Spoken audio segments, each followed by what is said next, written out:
Jean-Paul Delevoye, en première ligne sur cette réforme des retraites, s'est fait rattraper par un oubli. Jean-Paul Delevoye, le grand public le connaît encore peu, c'est le haut commissaire aux retraites. Il est membre du gouvernement, c'est lui qui conduit cette réforme. Il avait omis de mentionner dans sa déclaration d'intérêt sa fonction d'administrateur dans un institut de formation de l'assurance. Dans sa déclaration, Jean-Paul Delevoye a jugé important de préciser qu'il était président de la Chartreuse de Neuville, une association d'orchestre, mais pas qu'il était depuis 2016 l'un des administrateurs de l'IFPAS. Pour moi, ce n'était pas important, a répondu le haut fonctionnaire.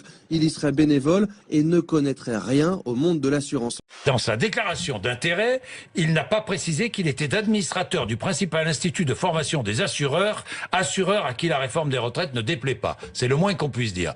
Franchement. Cet épisode des retraites n'est jamais que le dernier épisode en date d'une stratégie néolibérale qui a en réalité 3 décennies derrière elle et qui consiste en ce que j'appellerais une stratégie de paupérisation délibérée du secteur public, qui procède en 3 temps. Premier temps, on ampute volontairement les recettes. On baisse les impôts ici, surtout pour les riches. On procède à des dégrèvements de cotisations sociales ailleurs.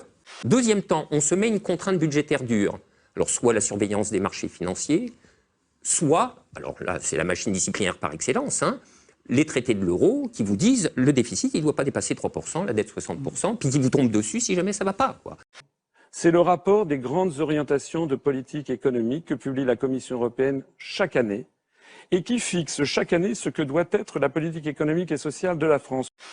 Alors, baisse des recettes organisées, contrainte budgétaire dure, l'ajustement ne peut plus se faire que d'une manière, par la baisse des dépenses. Et donc, c'est cette espèce d'austérité chronique qui est le produit de la paupérisation délibérée des secteurs publics et qui ravage absolument tous les secteurs, mais tous à un point inouï.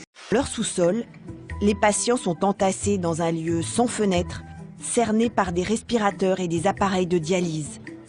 Dans cette promiscuité anormale, ils subissent les gémissements de leurs voisins et les odeurs des poches de matière fécale.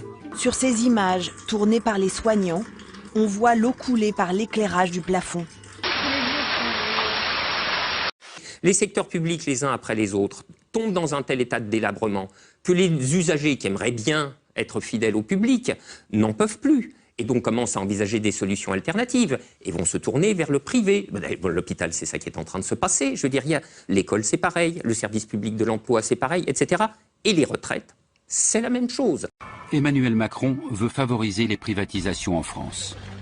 À cet effet, le président de la République a créé une commission dont l'un des membres n'est autre que le patron de BlackRock France, Jean-François Cirelli. Vous annoncez une chose, nous avons découvert que le 1er octobre dernier, il y a eu une ordonnance de la loi Pacte qui a été rendue publique et cette ordonnance prévoit à partir du 1er octobre que des fonds de pension tels que BlackRock, fonds de pension américain, multinational, va pouvoir bénéficier des cotisations des futurs retraités pour ceux qui souhaiteront pour faire de la retraite par capitalisation.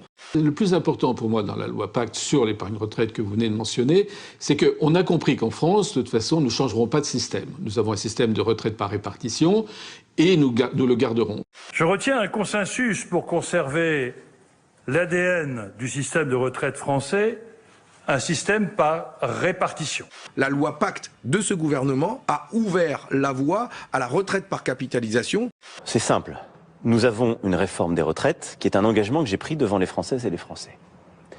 Je l'ai expliqué en campagne, bâtir un nouveau système par points qui préserve la retraite par capitalisation, par répartition, pardon, c'est-à-dire comme nous l'avons... C'est un lapsus, hein. C'est un lapsus parce que... Vous auriez peut-être aimé faire une retraite par capitalisation ? Pas du tout. Depuis le 1er octobre, des fonds de pension, notamment BlackRock, qui est une célèbre multinationale qui gère des fonds de pension, eh bien, va pouvoir gérer les futures cotisations d'assurés qui voudraient investir là-dedans. Je crois qu'il faut éduquer un peu les Français. Nous sommes dans cette idée-là, sur l'idée qu'il faut prendre très tôt, réfléchir à sa retraite. Aujourd'hui, vous épargnez pour conserver votre capital ou pour acheter un logement. Il faut que les Français commencent à réfléchir en se disant mais nous avons intérêt très tôt à réfléchir après 60 ans, après 65 ans. Mais la retraite de base sera tellement de base qu'elle ne sera plus rien. Donc vous voyez, c'est beaucoup plus malin que de dire la répartition c'est ringard, on arrête tout. on met un système de fonds de pension à la place. Non, on va tuer la bête à petit feu pour que la solution de remplacement s'impose d'elle-même. J'ai indiqué, et je répète aujourd'hui, ma disposition totale pour faire en sorte que les transitions soient progressives. Mais oui, c'est exactement ce qu'on est en train de faire. Voilà. Alors deuxièmement, non, c'est pas faux, madame, ce n'est pas faux. Mais non, mais je pense qu'il ne faut pas en sourire.